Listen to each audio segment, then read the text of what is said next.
Nuno Espirito Santo could be appointed Tottenham's next manager at the beginning of next week as we reach 67 days since the sacking of former manager Jose Mourinho. Now, a lot of fans are concerned about the similarities between Nuno Espirito Santo and Jose Mourinho, so we're going to discuss those today. But first of all, we are going to bring you through all of the stories from the most reliable sources, including Alistair Gold, Fabrizio Romano, and Gianluca Di Marzio, as Nuno Espirito Santo becomes the most likely man to be Tottenham's next manager. Before we do dive into that, if you are new to the channel and you want more videos like this, plus updates on Tottenham's transfer window, which will be starting very soon. We've had an update this morning on Jules Koundé, but to be kept up to date on all of that, make sure to hit that subscribe button down below. We hit 9k yesterday. We're planning on hitting 10k tomorrow.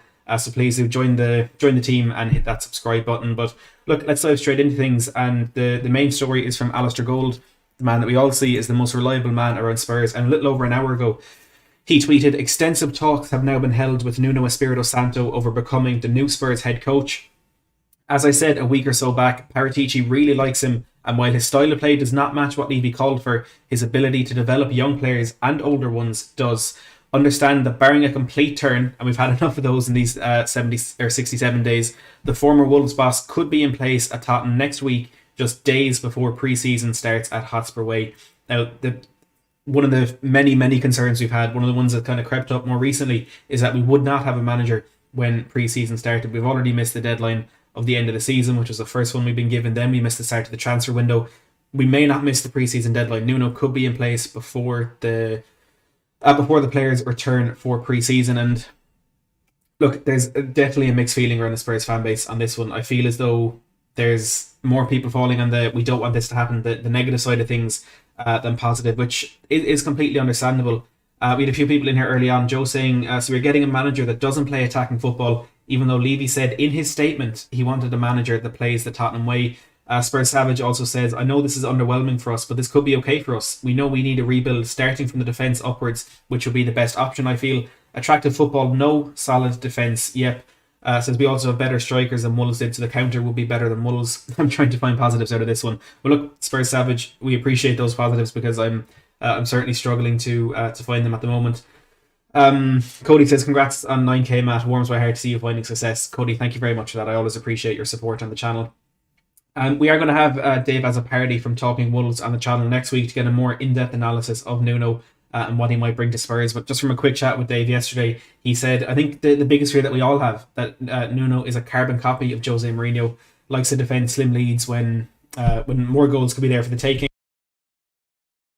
and also just typically plays defensive football. Now, there are a lot of points have been made that maybe that couldn't have been a criticism of Nuno before last season, when different things such as injuries and transfers and things like that prevented him from playing the type of football that he typically wants to play. But regardless of that, it was defensive football where Wolves really struggled to reach the heights that they have done in recent seasons.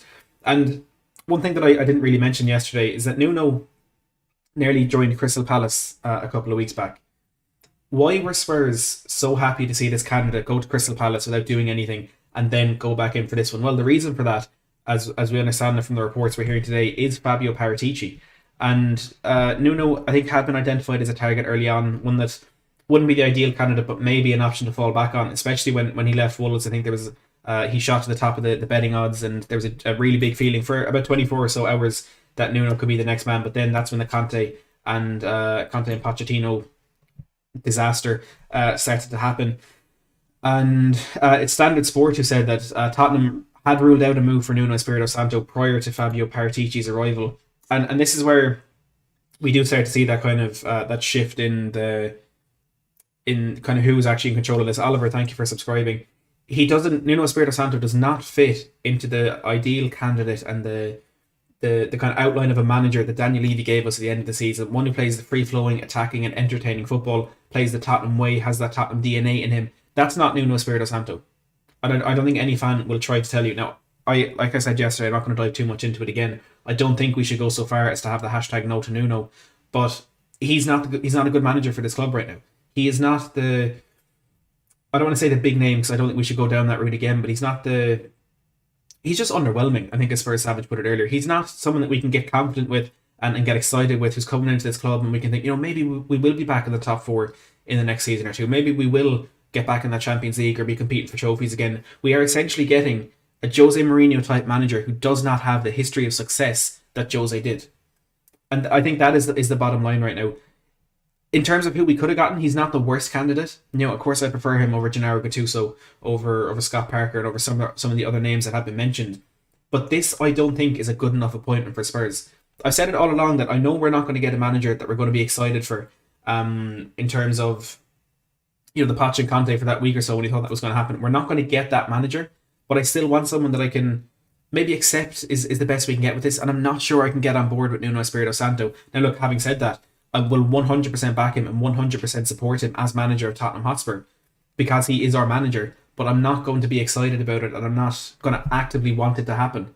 Paul Gregory with the $5 super chat, thank you very much for that, Paul, says, I think the point we are missing when comparing him to Jose is he won't fall out with players. And that's a very good point, Paul. As much as we can talk about the similarities, there are things that Nuno does better than Jose and aspects about his style that is better than Jose. I think that the main comparisons with our former manager do come from simply the style of play, which is the biggest problem that Spurs had in the last 18 months. The biggest problem that us as fans had was that style of play, and we're going to get something similar with Nuno.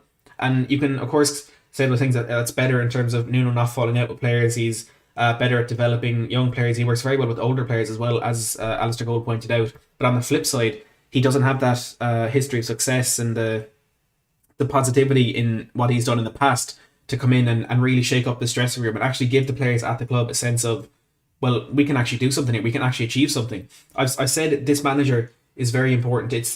If there was a chance to convince Harry Kane to stay, this managerial appointment was absolutely crucial. And I think Spurs have really, really messed this one up.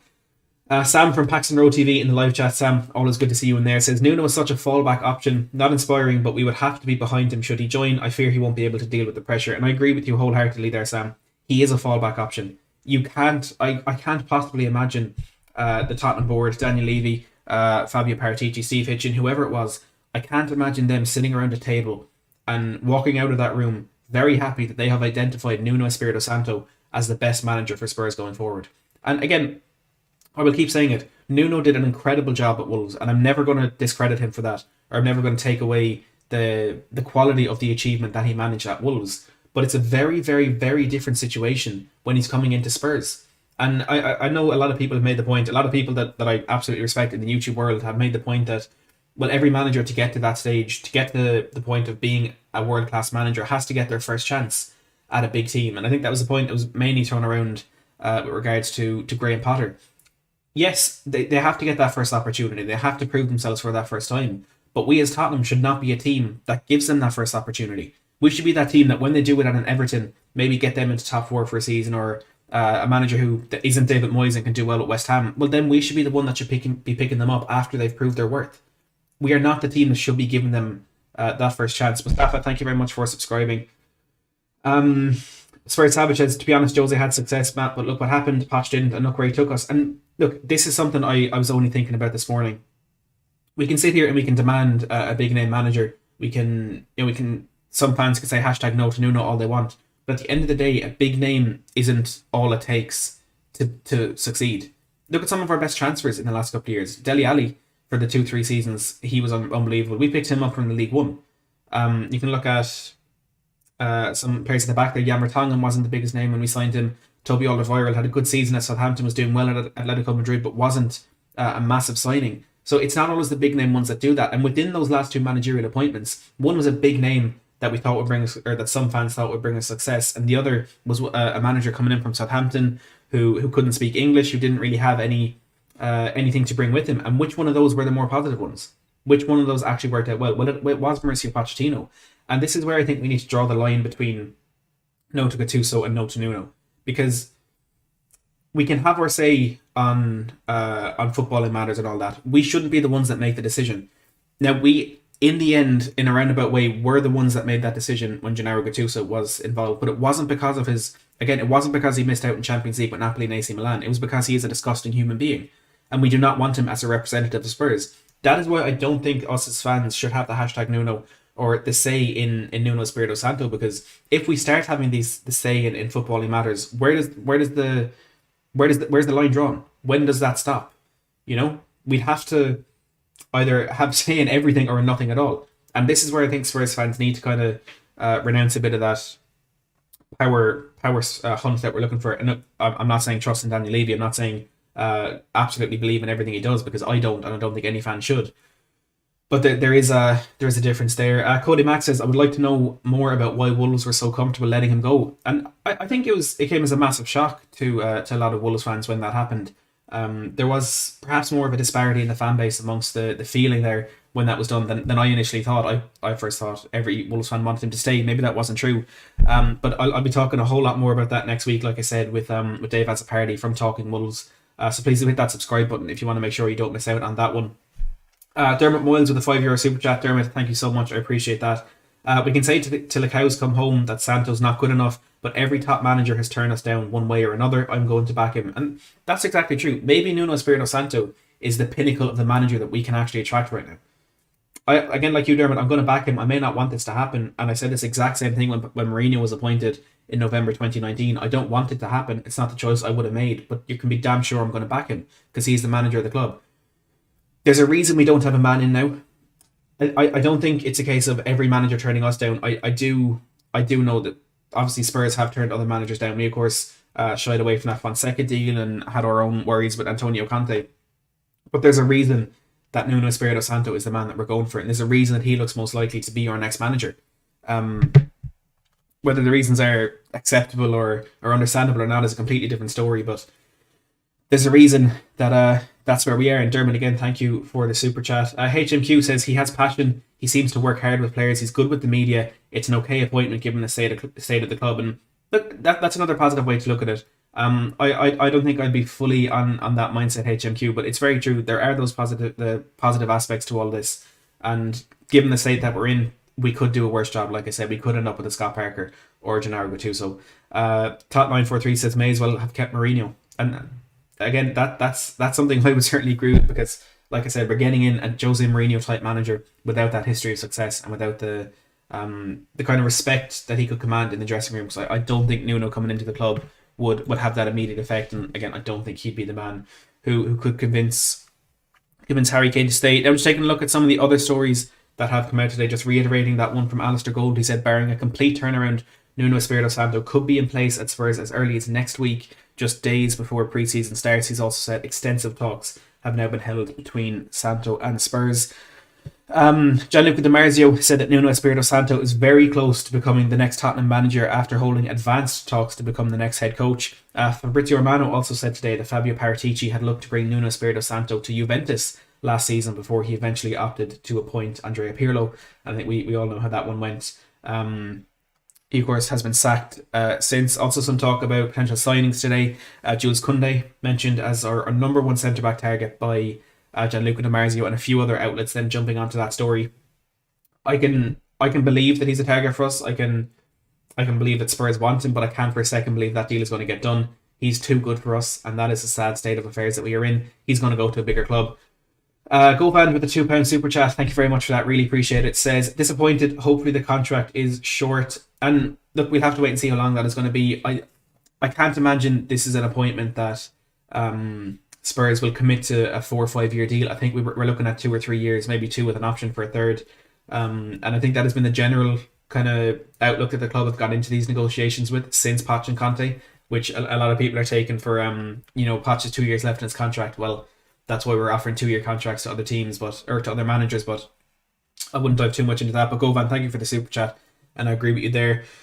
Top943 says, great show again, Matt. Keep up the good work. Thank you very much. Appreciate the kind words. Martin Mongan says, if City buy Kane and Grealish, the Premier League is over. And I think if they get just Kane, the Premier League is over. Just Grealish, it's close to being over. But look, I suppose a nice segue into that update today. A lot of reports are suggesting that Manchester City are getting very, very close to completing a £100 million deal to bring Jack Grealish to the Etihad. Now that would beg the question, is the money then there for Harry Kane? Because Man City, as much as they do spend, they're not the type of team who go out and spend 100, 150 million pounds very often. They have so many players bought between 50 and 70 million pounds. So I think that 2 huge deals like that in this summer could be even out of their price range, especially given the fact that they may be looking to bring in players in other positions. I think they could do with a central midfielder as well. So maybe Grealish going to City is good news for Spurs.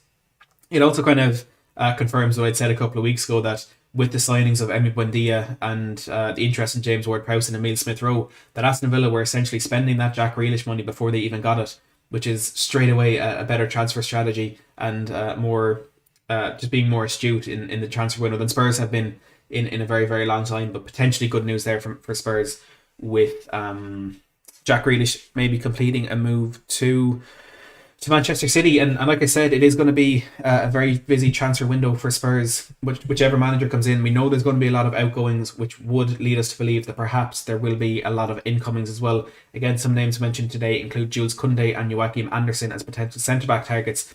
We're going to be signing a centre-back, and we're more than likely going to be signing a right-back as well. And if you want to be kept up to date with all of Tottenham's transfer activity and to hear the news first, make sure to hit that subscribe button down below and click the notification bell so you get notified whenever I upload or go live.